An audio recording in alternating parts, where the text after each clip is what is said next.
ভাই this is two good. আসসালামু আলাইকুম। এখন বাজে রাত দুটোর সময় আমি নিয়ে আসছি। সবার বাসাতে এখন ম্যাঙ্গো আছে আমি জানি, তো ম্যাঙ্গো দিয়ে অনলি 3টি উপকরণের সাথে কিভাবে একটা চমৎকার পুডিং বানানো যায় সেই রেসিপিটি।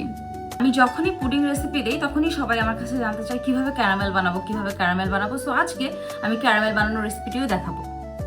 ক্যারামেল বানাতে বানাতে আমার এত হাত চলে এসেছে যে আমার আর কোনো মেজারমেন্ট লাগে না। আমি চোখের মাপেই বলে দিতে পারি আমার কতটুকু পানি আর কতটুকু চিনি লাগবে। আপনাদের বলে দিচ্ছি, 1 কাপ চিনিতে 2 টেবিল চামচ পানি। যদি এটা 2 কাপ চিনি হয় তাহলে 4 টেবিল চামচ পানি হয়ে যাবে। পানি আর চিনিটাকে মিক্স করাবো। পানি আর চিনি মিক্স করার পর আমরা আর এটাকে নাড়াচাড়া করবো না, মানে কোনো খুন্তি বা কোনো কিছু ইউজ করবো না। এরপরে আমরা জাস্ট এটাকে হাতল ধরে একটু নাড়াচাড়া করবো। চিনিটা মেল্ট হয়ে লিকুইড হয়ে যাবে, ধীরে ধীরে কালারটা চেঞ্জ হয়ে গোল্ডেন ব্রাউন হবে, যেটা কিনা ক্যারামেল কালার। আর বেশি নাড়াচাড়া করলে কিন্তু চিনি জমে যাবে, বেশি পুড়লে ক্যারামেল তিতা হয়ে যাবে। সো সবসময় আমাদেরকে হিটটা মিডিয়াম টু লো হিটে রাখতে হবে। এই দেখুন কি সুন্দর একটা কালার হয়ে গিয়েছে। এবারে ক্যারামেলটাকে সেট করার জন্য আমি পাশে আমার চুলার পাশে একটা ঠান্ডা জায়গায় রেখে দিব। এটা 10 মিনিটের মধ্যেই সেট হয়ে যাবে। এখন ম্যাঙ্গো ব্লেন্ডের পালা। চলুন ম্যাঙ্গোটাকে ব্লেন্ড করে ফেলি। এবার আমি ম্যাঙ্গোটাকে খুব ভালোভাবে ব্লেন্ড করে নিয়েছি। ব্লেন্ড করার পরে ব্লেন্ড করা ম্যাঙ্গোর পিউরি সাথে অল্প একটু চিনি দিয়ে আমি 3 থেকে 4 মিনিট প্যানের মধ্যে এটাকে হালকা নাড়াচাড়া দেবো। কোনো অয়েল দিব না, পানিও দিব না, কিছুই দিব না। এরপরে এটাকে আমি আলাদা একটা বাটিতে রেখে দিলাম ঠান্ডা হতে।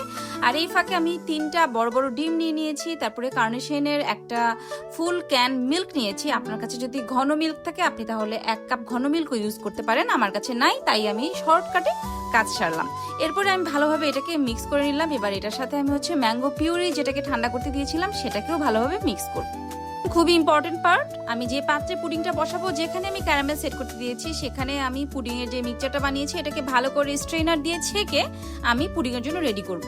এই দেখুন, ছাকার কারণে কিন্তু উপরে যত লাম্পস আছে বা বাবলস আছে সবকিছু উপরেই রয়ে গেল আর নিচে পড়ে গেল একদম ক্রিমি টেক্সচারের একটা পুডিংয়ের মিল্ক। আর এরপরেও যে বাবলগুলো আছে সেগুলোকে আমি একটা স্পুনের মাধ্যমে উঠিয়ে দিলাম। এরপরে ফয়েল পেপারে খুব ভালোভাবে পেঁচিয়ে আমি এটাকে স্টিম করতে দিব।